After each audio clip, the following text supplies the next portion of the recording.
आप सबका यहाँ बहुत बहुत स्वागत।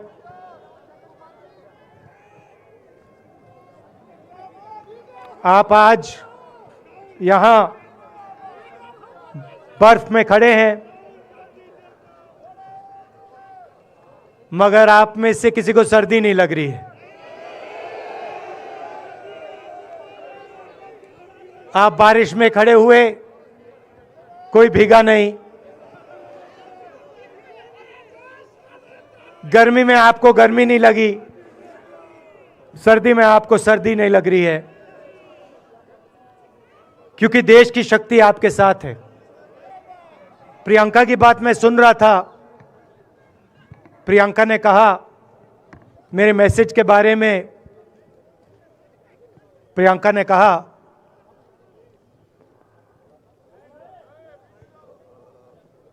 नॉर्मली होता नहीं है, मगर मेरे आंख में आंसू आए।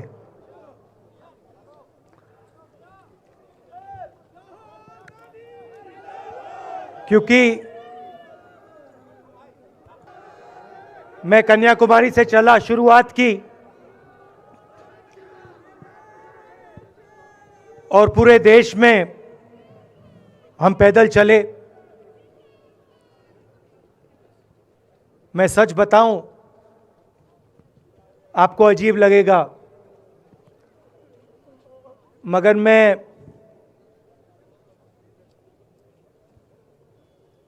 बहुत सालों के लिए हर रोज 8-10 किलोमीटर दौड़ता हूं। तो मैंने सोचा था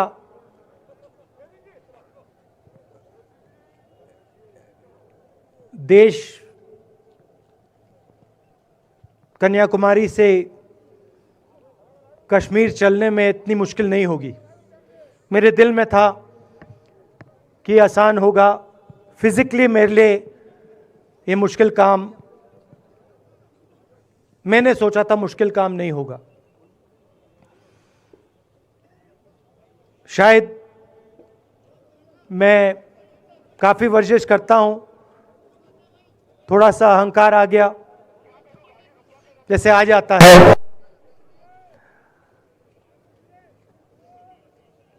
मगर फिर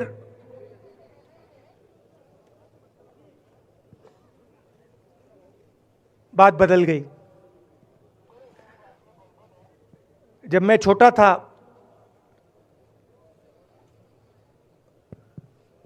फुटबॉल खेलता था,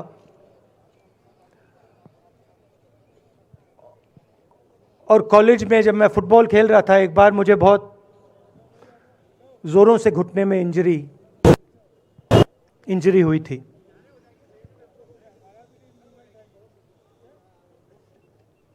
मैं उसको भूल गया था।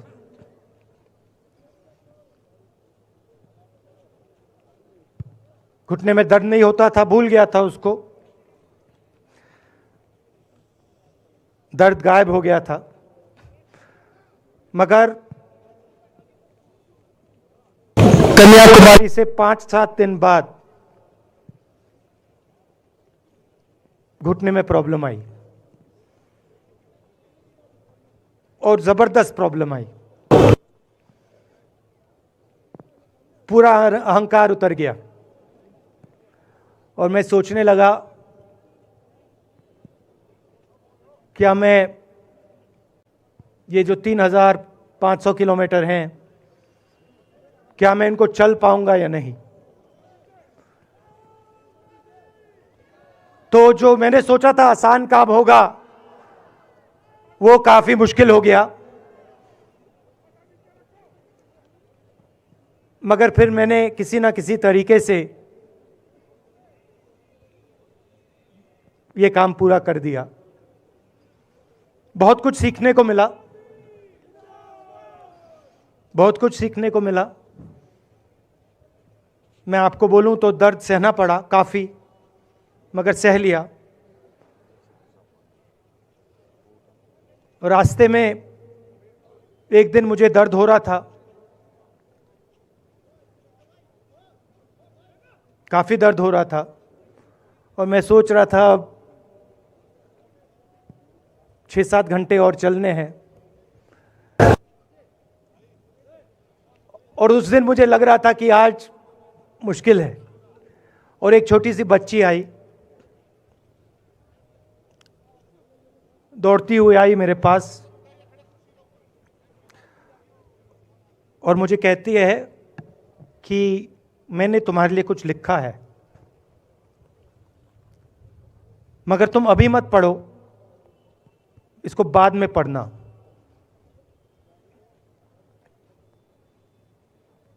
और फिर वो मुझे गले लग के भाग गई। फिर मैंने सोचा अब पढ़ता हूं क्या लिखा है।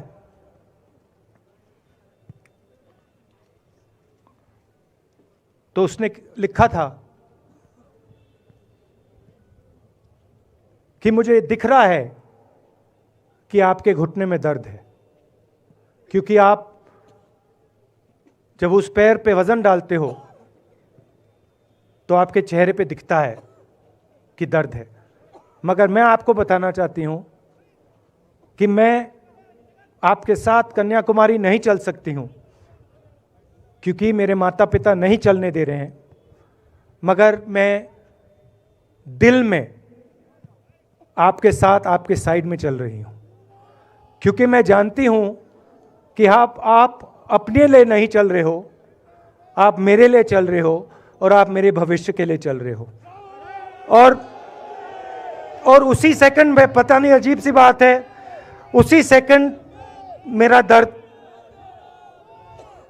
उस दिन के लिए गायब हो गया।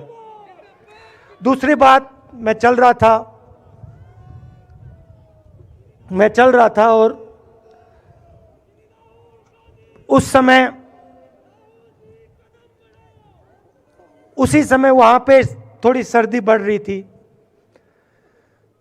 सुबह का समय था और 4 बच्चे आए।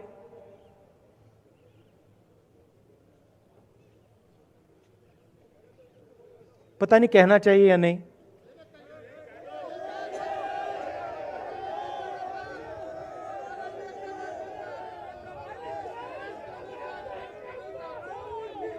तो कह देता हूं, छोटे से बच्चे थे, भिखारी थे, भीख मांगते थे और मेरे पास आए। कपड़े नहीं थे, मैंने देखा, शायद मजदूरी भी करते थे तो थोड़ी मट्टी थी उन पे।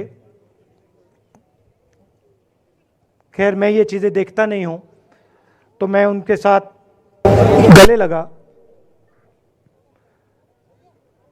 घुटनों पे गया, ऐसे उनको पकड़ा मैंने, क्योंकि मैं उनकी लेवल पे रहना चाहता था। और फिर, नहीं सुनिए, मैं ये बात कहना नहीं चाह रहा था मगर कह दूंगा। तो उनको ठंड लग रही थी, वो कांप रहे थे,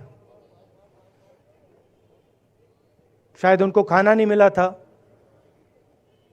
छोटे बच्चे मजदूरी कर रहे थे।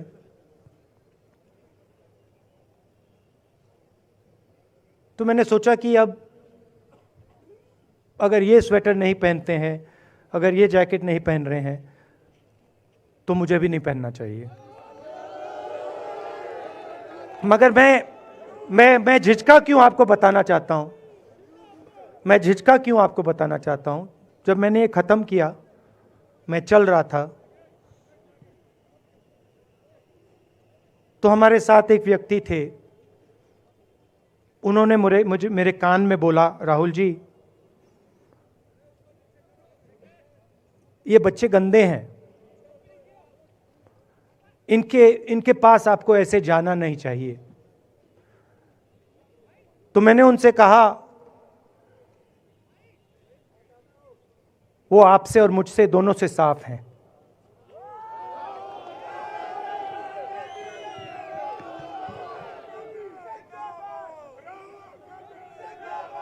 तो देश में कभी कभी यह विचारधारा दिखाई दे जाती है।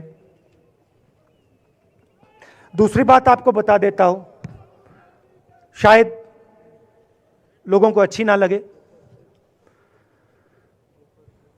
जब मैं चल रहा था, आपने देखा होगा कि बहुत सारी महिलाएं रो रही थी। आपने देखा? आपको मालूम है क्यों रो रही थी? नहीं, उसमें से बहुत सारी महिलाएं इमोशनल थी, मुझसे मिलकर रो रही थी, मगर उसमें बहुत सारी ऐसी भी महिलाएं थी जिन्होंने मुझे बोला कि उनके साथ बलात्कार हुआ है, उनको किसी ने मोलेस्ट किया है, उनके किसी रिश्तेदार ने उनको मोलेस्ट किया है।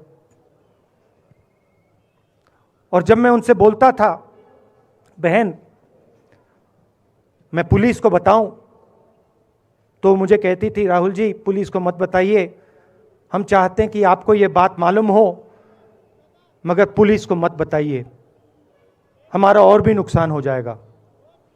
तो ये हमारी देश की सच्चाई है। ऐसी बहुत सारी और मैं कहानियां आपको बता सकता हूं।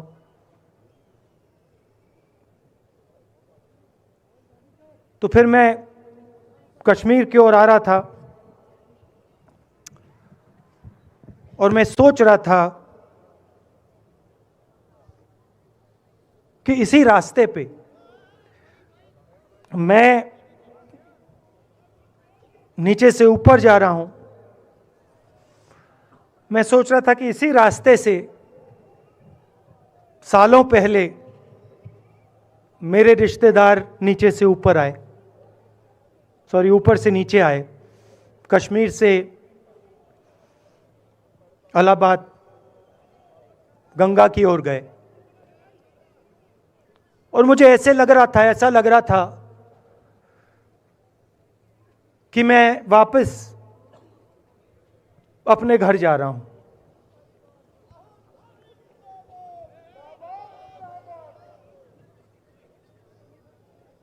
घर मेरे लिए, जब से मैं छोटा था, मैं सरकारी घरों में रहा हूं, मेरा अपना घर नहीं है। तो मेरे लिए घर, जिसको जो स्ट्रक्चर होता है, उसको मैंने कभी घर नहीं माना। वो मेरे लिए, मैं कहीं भी रह लूं, वो एक इमारत होती है, वो घर नहीं होता है। घर मेरे लिए एक सोच है, एक जीने का तरीका है, एक सोचने का तरीका है।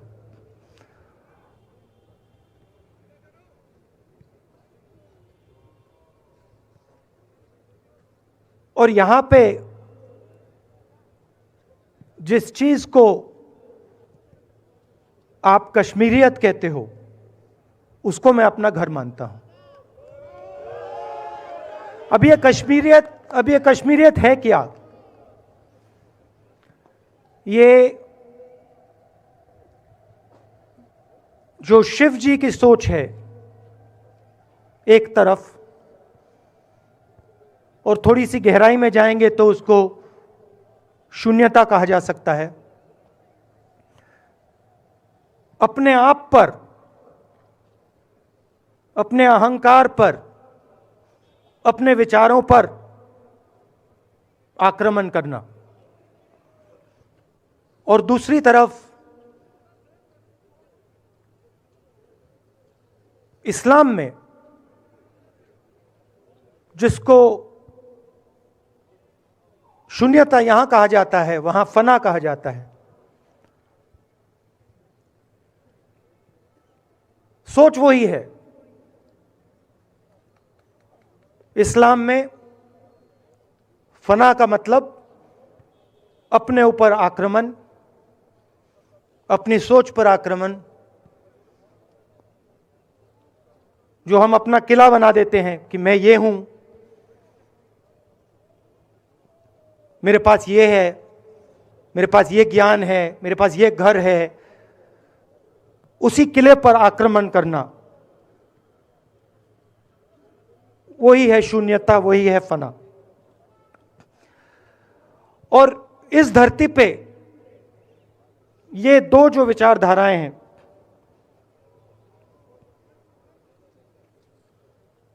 इनका एक बहुत गहरा रिश्ता है। और ये सालों से रिश्ता है, जिसको हम कश्मीरियत कहते हैं। यही सोच बाकी स्टेट्स में भी है। गांधी जी वैष्णव जनतों की बात करते थे, जिसको हम यहां शून्यता फना कहते हैं, उसको गुजरात में वैष्णव जनतो कहा जाता है। असम में शंकर देव जी ने भी यही बात कही। कर्नाटक से हमारे यहाँ जो लोग आए हैं, वहाँ बसवा जी ने ये बात कही। केरल में नारायण गुरु ने ये बात की। महाराष्ट्र ने ज्योतिबा फुले जी ने ये बात की। और यहाँ इसको हम कश्मीरियत कहते हैं। लोगों को जोड़ना और दूसरों पर आक्रमण नहीं करना, अपने आप पर आक्रमण करना, अपनी कमी देखना।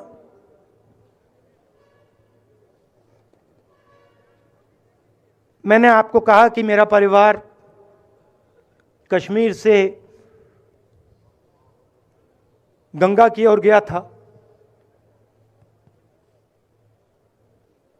इलाहाबाद संगम के बिल्कुल किनारे वहां पास में हमारा घर है।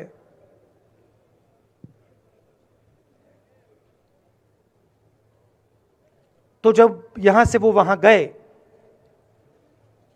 उन्होंने कश्मीरियत की जो सोच थी उसको गंगा में डाला था। गंगा में ले गए उस सोच को और उत्तर प्रदेश में उस सोच को फैलाया था, जिसको उत्तर प्रदेश में गंगा जमुना तहजीब कहा जाता है।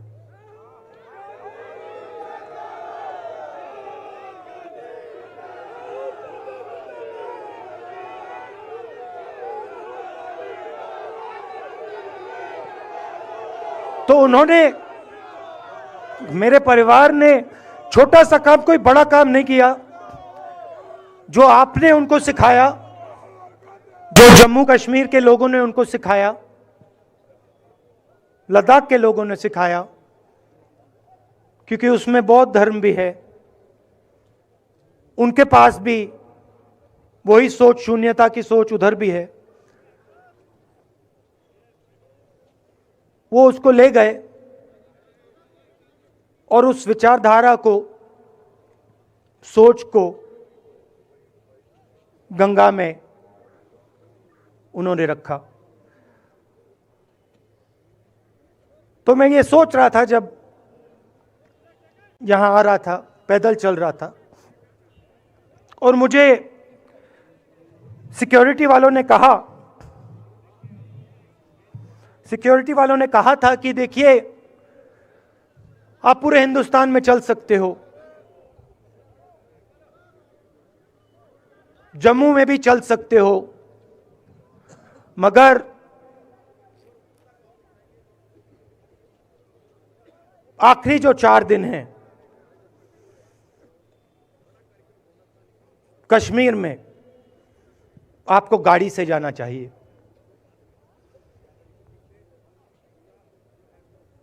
वेणुगोपाल जी ने मुझे कहा पहले,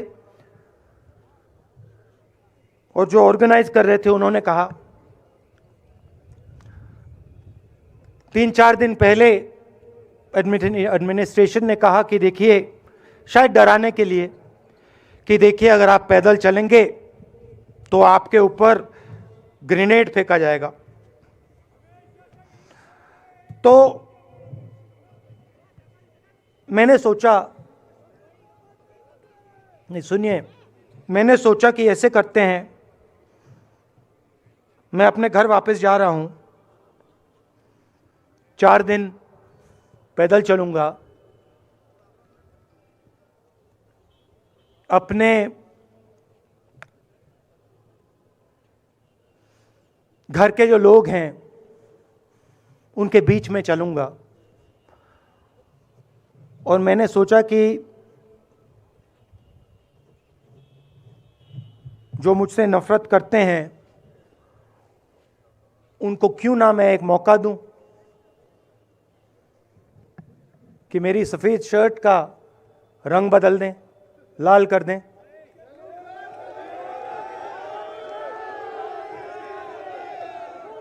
क्योंकि मेरे परिवार ने मुझे सिखाया है, गांधी जी ने मुझे सिखाया है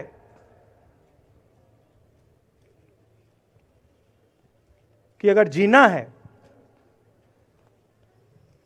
तो डरे बिना जीना है, नहीं तो जीना नहीं है। तो मैंने मौका दिया, मैंने कहा मैं 4 दिन चलूंगा, बदल दो टी शर्ट का रंग, लाल कर दो, देखी जाएगी। मगर जो मैंने सोचा था वही हुआ। जम्मू कश्मीर के लोगों ने मुझे हैंड ग्रेनेड नहीं दिया, अपने दिल खोलकर प्यार दिया, गले लगे।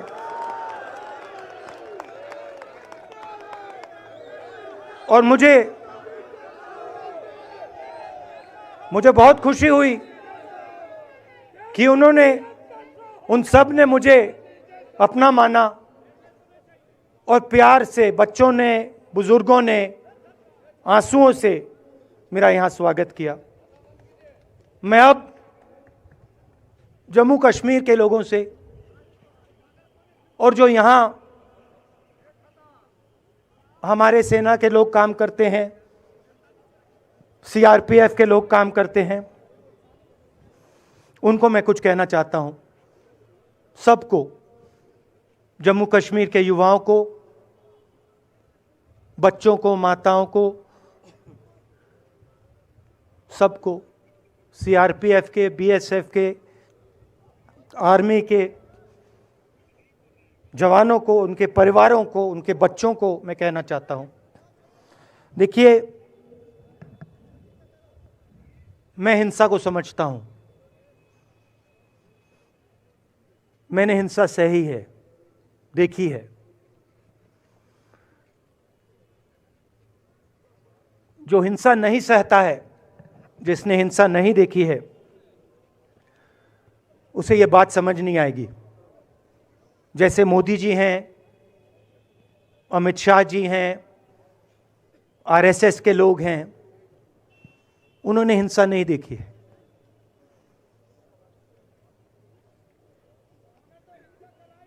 डरते हैं, नहीं डरते हैं, देखिए डरते हैं। यहां पे हम 4 दिन पैदल चले, मैं आपको गारंटी देके कह सकता हूं कि बीजेपी का कोई नेता ऐसे नहीं चल सकता है। और इसलिए नहीं क्योंकि जम्मू कश्मीर के लोग, इसलिए नहीं क्योंकि जम्मू कश्मीर के लोग उनको चलने नहीं देंगे, इसलिए क्योंकि वो डरते हैं। खैर, मैं अपने जम्मू कश्मीर के लोगों को, युवाओं को, बुजुर्गों को और आर्मी के लोगों को, सीआरपीएफ, बीएसएफ लोगों को थोड़ा सा बताना चाहता हूं। देखिए, मैं जब 14 साल का था, स्कूल में था, सुबह ज्योग्राफी की क्लास में था, मैं पढ़ रहा था, सामने बैठा था और मेरी एक टीचर आई, अंदर आई और उसने कहा, राहुल तुम्हें प्रिंसिपल बुला रहा है। मैं बदमाश था, बहुत बदमाश था जब छोटा था, बहन से पूछ सकते हो क्या क्या करता था मैं, अभी भी करता हूं।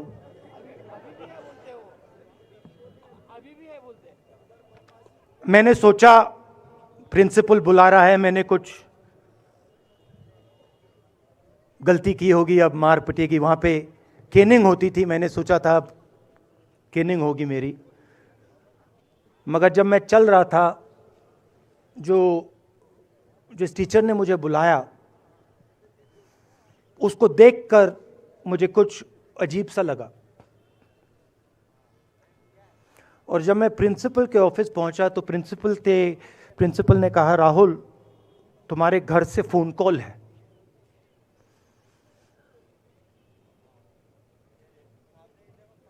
और जब मैंने उसके शब्द सुने मुझे पता लग गया कुछ कुछ गलत हो गया है।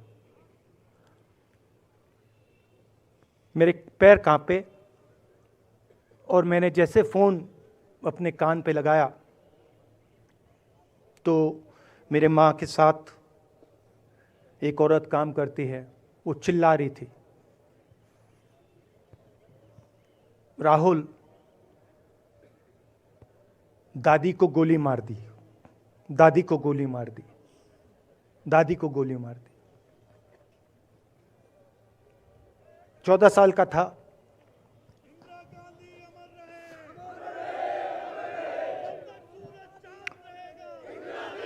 देखिए, ये जो मैं कह रहा हूं, ये जो मैं कह रहा हूं, ये जो मैं अभी कह रहा हूं, ये बात प्रधानमंत्री को नहीं समझ आएगी, ये बात अमित शाह जी को नहीं समझ आएगी, ये बात डोवल जी को भी नहीं समझ आएगी, मगर ये बात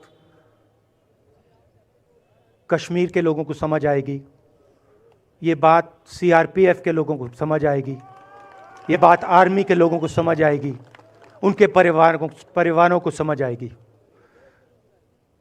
तो उन्होंने मुझे कहा, नाम ओंगमू है उसका, उसने कहा दादी को गोली लग गई, दादी को गोली लग गई। और फिर मुझे गाड़ी में वापस ले गए, प्रियंका को मैंने स्कूल से उठाया, मैं वापस गए।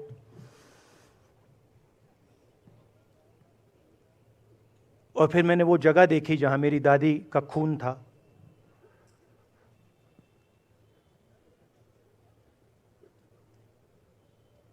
पापा आए, माँ आई, माँ बिल्कुल हिल गई थी, बोल नहीं पा रही थी।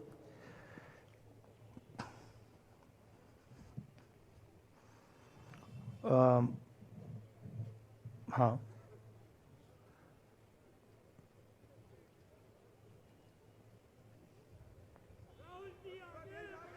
फिर क्या हुआ, तो जब जो हम लोग हैं जिन्होंने हिंसा देखी है,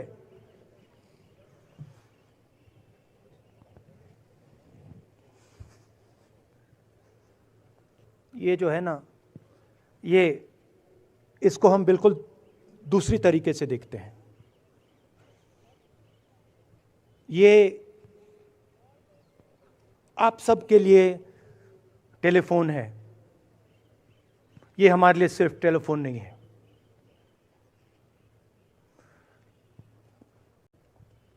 उसके बाद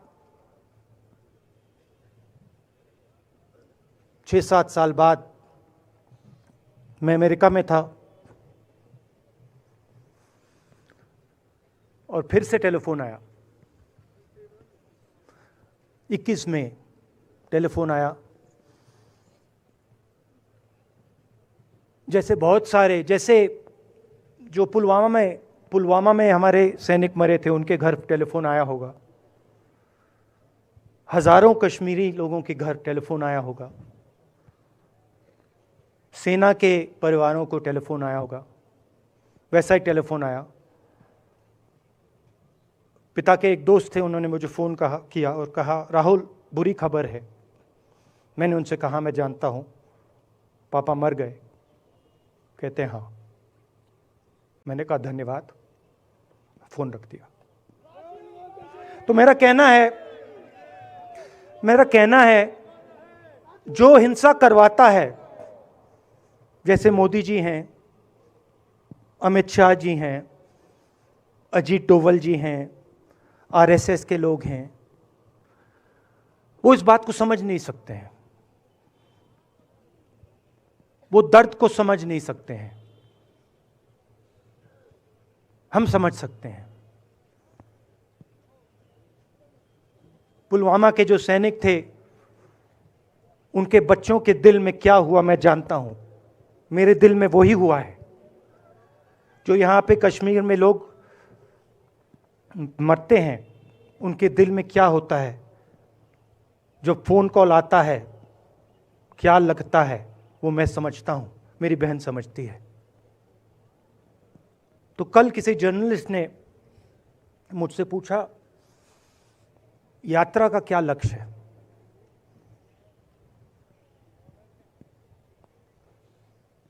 कहा कि यात्रा क्या अचीव करना चाहती है, जम्मू कश्मीर में क्या अचीव करना चाहती है। मेरे उस समय दिमाग में आया, मगर मैंने कहा नहीं बोलता हूं, कल भाषण में बोलूंगा। यात्रा का लक्ष्य है कि ये जो फोन कॉल हैं, चाहे ये आर्मी के हों, चाहे CRPF के हों, चाहे ये कश्मीर के लोगों के हो, ये फोन कॉल बंद हो जाए।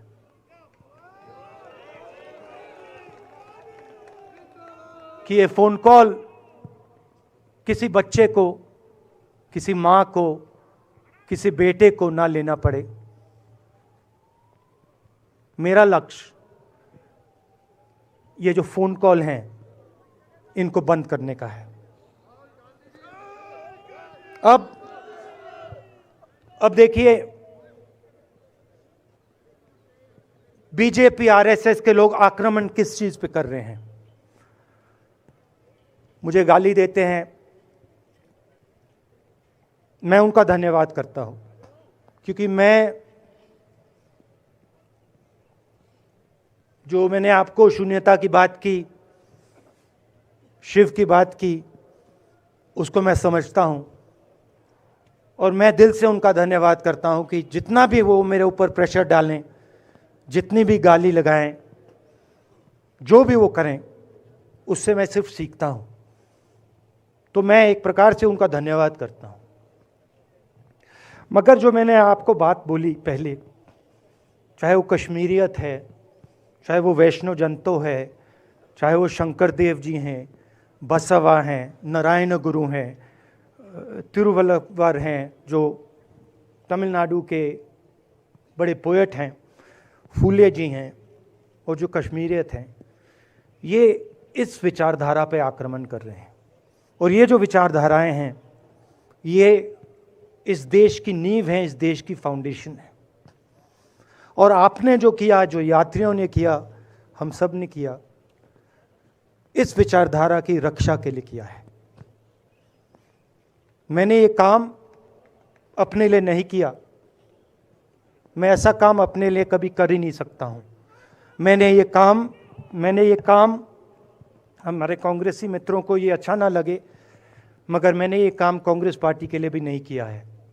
मैंने ये काम, और हम सब ने ये काम हिंदुस्तान की जनता के लिए किया है। और हमारी कोशिश है कि जो विचारधारा इस देश की नींव को तोड़ने की कोशिश कर रही है, जो विचारधारा इस देश की नींव को तोड़ने की कोशिश कर रही है, उसके खिलाफ हम खड़े हों,